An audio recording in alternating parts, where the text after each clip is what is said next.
Bienvenue dans La Voie des Archives, le podcast où l'histoire n'a pas toujours bon goût, mais elle est toujours bien mûre.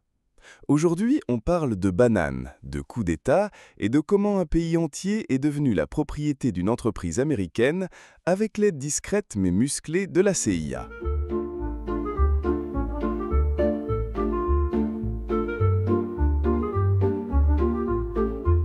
Le Guatemala, année 1950.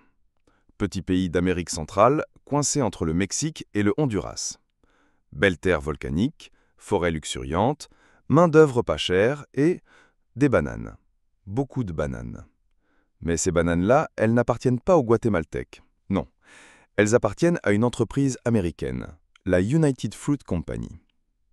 En gros, une entreprise agro-industrielle qui a transformé des pays entiers en plantations géantes. Les Guatémaltèques, ils bossent pour elle. Les routes, les ports, les lignes de chemin de fer, c'est pour les bananes. L'État, largement à la botte de la compagnie. Bref, le Guatemala est une république bananière. Et cette expression-là, ce n'est pas une vanne. Elle vient littéralement de là.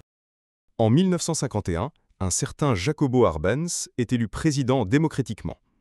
Il est jeune, réformateur, idéaliste et pas du tout communiste, malgré ce que dira plus tard la CIA. Lui, son idée c'est « le pays appartient aux Guatémaltèques. Il faut redistribuer la terre ». Et il lance une réforme agraire. Objectif, reprendre les terres non cultivées, souvent laissées en friche par la United Fruit Company, pour les redistribuer aux paysans pauvres. En échange, l'État payera une compensation, basée sur la valeur déclarée par la compagnie dans ses comptes. Et là, bim! La United Fruit hurle à l'injustice. Pourquoi ? Parce qu'elle sous-évaluait volontairement ses terres pour payer moins d'impôts. Et maintenant, l'État veut les racheter à ce prix ridicule. Pour elle, c'est du vol. Mais au lieu d'aller en justice, elle va voir directement le gouvernement des États-Unis. Et pas n'importe qui. Le ministre des Affaires étrangères américain à l'époque, John Foster Dulles, a des parts dans la United Fruit Company. Son frère, Allen Dulles, est le directeur de la CIA. Oui, c'est pas une théorie du complot, c'est un fait. La frontière entre intérêts économiques et décisions politiques est aussi fine qu'une tranche de banane séchée.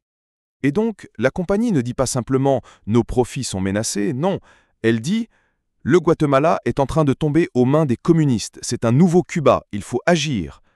Et à l'époque, on est en pleine guerre froide, les États-Unis voient des rouges partout, alors la CIA prépare une opération secrète. Renverser Arbenz. Nom de code, Opération PB Success. Donc, en 1954, la CIA envoie quelques avions, des mercenaires et une campagne de désinformation massive. Des radios clandestines annoncent une révolution populaire. Des tracts tombent du ciel. On fait croire que des troupes rebelles envahissent le pays. En réalité, ils sont moins de 200. Mais Arbenz, isolé, sous pression, ne veut pas déclencher une guerre civile. Il démissionne.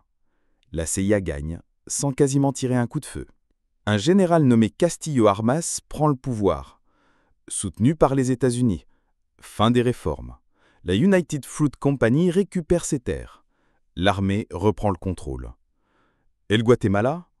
Il s'enfonce dans 40 ans de dictature, de guerre civile, de massacres, notamment contre les populations indigènes.